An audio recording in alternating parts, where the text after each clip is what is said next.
আচ্ছা, এভাবে ভাবা যাক, আমাদের শরীরটা যেন একটা ব্যস্ত শহর, যেখানে সারাক্ষণ শক্তি তৈরির জন্য নানা রকম কাজ চলছে। আর যেখানেই কাজ সেখানেই তো কিছু আবর্জনা বা বর্জ্য তৈরি হবেই, তাই না? শরীরকে একদম ফিট রাখতে হলে এই বর্জ্যগুলো পরিষ্কার করাটা কিন্তু ভীষণ জরুরি। আর শরীর থেকে এই বর্জ্য বের করে দেওয়ার যে প্রক্রিয়া, তাকেই আমরা বলি রেচন। এই বর্জ্যগুলোর মধ্যে সবচেয়ে পরিচিত হল ইউরিয়া, যেটা মূলত প্রোটিন হজমের পর তৈরি হয়। এই বর্জ্য বেরিয়ে যাওয়ার জন্য কিন্তু একটা বেশ গোছানো পথ আছে।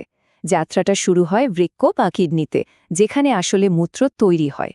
তারপর দুটো সরু পাইপ মানে ইউরেটার দিয়ে সেটা সোজা মূত্রথলিতে এসে জমা হয়, আর একদম শেষে ইউরেথ্রা দিয়ে শরীর থেকে বেরিয়ে যায়।